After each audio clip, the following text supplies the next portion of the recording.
Olá pessoal, essa aula de hoje é sobre detecção de comunidades que aparecem com muita frequência em redes. Esse termo comunidades vem de redes sociais, né? Os seres são ligados em comunidades, mas eles ocorrem também em vários outros tipos de redes e é isso que nós vamos ver. E é importante então aprender a detectar essas comunidades e conseguir entender a que elas se referem para poder analisar melhor uma rede. Então nós vamos falar de comunidades em redes, exemplos de comunidades em redes, detecção de comunidades, métodos de partição de redes em comunidades e comparação entre métodos de partição. Bom, esse exemplo aqui ele mostra, né, uma rede que tem três comunidades distintas. Uma com 5 vértices, uma com 4 vértices e uma com 3 vértices. Qual é o objetivo da detecção de comunidades? É você tentar encontrar conjuntos de vértices que eles têm muitas conexões entre eles, muitas arestas entre eles e poucas arestas com vértices de outras comunidades. O ideal seria encontrar um clique máximo, que é um, um subgrafo em que todas as arestas possíveis elas existem, ou seja, é um subgrafo completo. Esse aqui com 3 dá para ver que todas as arestas possíveis elas existem. Já esse com 4 está faltando uma e esse aqui também está faltando outros. Então, claro que esse objetivo normalmente ele não é possível, mas a ideia seria tentar, da melhor maneira possível, separar esses vértices todinhos em comunidades claras aqui. Aqui, como esse é um exemplo, né, para ilustrar, então fica evidente que são três comunidades distintas, não necessariamente, às vezes é claro quais vértices pertencem a quais comunidades, né? Então, existem vários métodos de identificar essas comunidades e separar, então, os vértices em comunidades. Muito do que está sendo falado aqui está sendo tirado desse artigo, que é uma revisão grande, bem longa, sobre detecção de comunidades em redes, é um artigo de 2010. Essa área, como um todo, ela começou basicamente em 2002, com um autor chamado Newman, que ele se tornou bastante importante nessa área de redes complexas e ele publicou um artigo para detectar comunidades em 2002 e a partir disso vários outros autores publicaram vários outros artigos com várias técnicas diferentes. Então, comunidades são grupos de vértices que têm propriedades comuns, interesses comuns, desempenham papéis similares, que têm algo em comum, e por isso eles têm uma conexão maior entre eles do que com outros vértices, né? Comunidades também são chamadas de clusters, de módulos, de subgrupos coesos. Então, nessa aula, nós vamos usar os termos comunidade, cluster e módulo basicamente como sinônimos, tá certo? E indivíduos tendem a interagir com maior frequência com membros internos ao grupo do que externos a ele.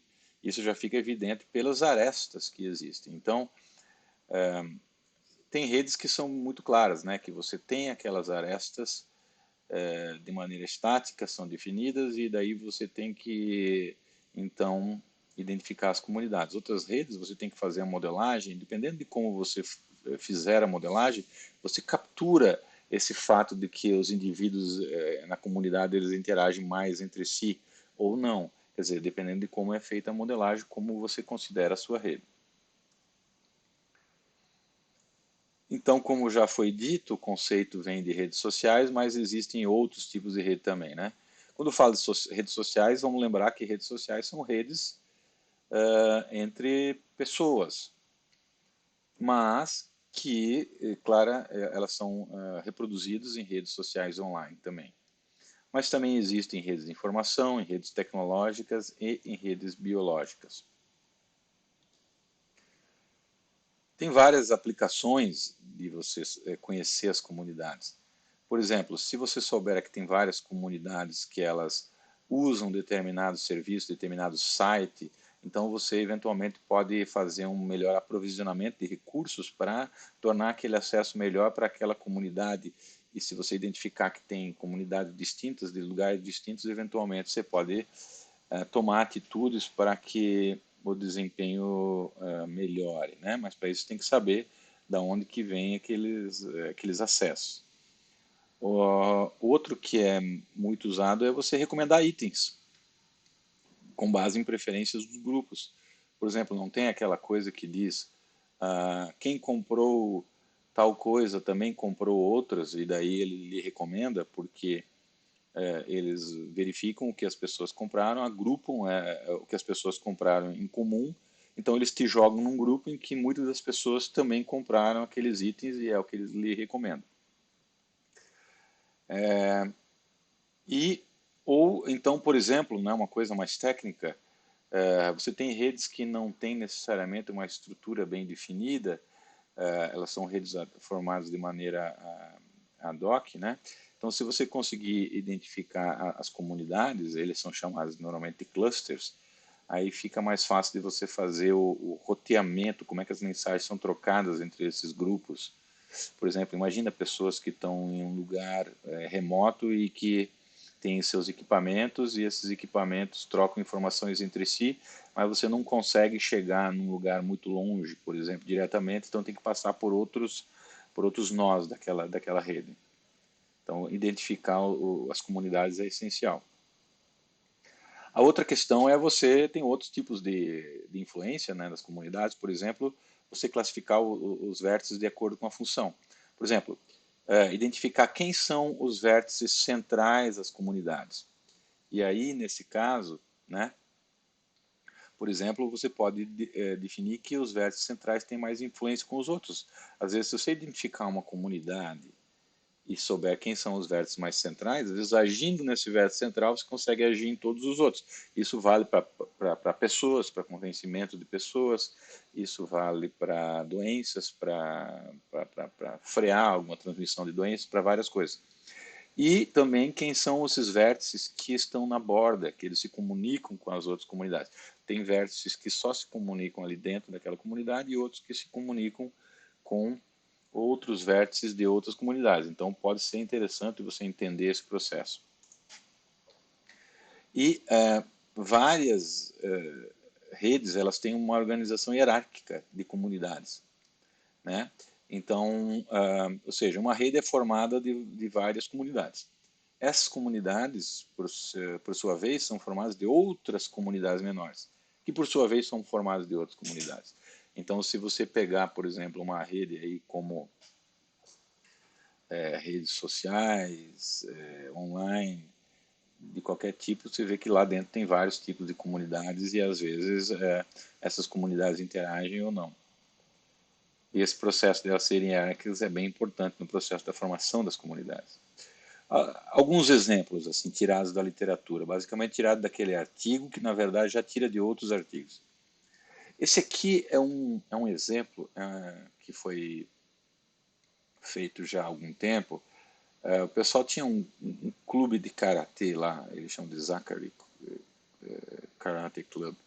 E ele é muito usado em detecção de comunidades. Então é tipo assim, ele é o benchmark, né, aquele que todo mundo tem que testar. Então aqui tem um exemplo dele usando um determinado algoritmo de detecção de comunidades que identifica 4 comunidades diferentes que estão pintadas de cores diferentes. Normalmente se pinta de cores diferentes para identificar essas comunidades. E dá para ver que faz algum sentido a maneira como estão organizadas essas comunidades, né? É um grafo pequeno, ele é um exemplo padrão. Por exemplo, se você for no iGraph, no R ou no Python, ele já tem um comando lá que cria direto esse grafo dessa Zachary, já está embutido nele. Outro exemplo clássico, eles pegaram tem o Instituto Santa Fé nos Estados Unidos, que é um instituto devotado ao estudo de sistemas complexos. E daí eles fizeram uma modelagem dos cientistas e como que eles interagem entre si, que trabalham com vários assuntos diferentes, né? mas na verdade alguns deles trabalham em vários assuntos. Então, como conseguiram chegar a essa rede com vários subgrupos que trabalham de maneira distinta, mas que de alguma forma tem alguma interação entre eles através de alguns nós de borda. E essa rede aqui é bem interessante de interação entre proteínas, né? Que dá para ver que tem vários subgrafos aqui desconectados e tem outros que são conectados uns com os outros e tem outros que são, então tem uma certa conexão da maneira como as proteínas interagem. Então dá para ver que mesmo numa rede, né, completamente diferente do que uma rede social, você ainda encontra essa estrutura de comunidades.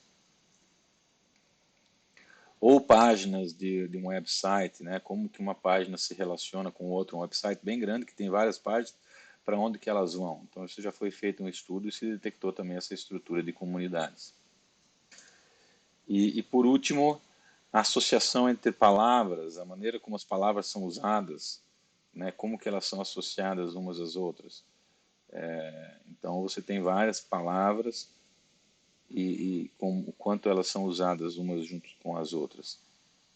Então, em todos todas essas redes, né, você encontra o exemplo de comunidades. Então é isso, vamos parar por aqui e no próximo vídeo a gente fala de detecção de comunidades.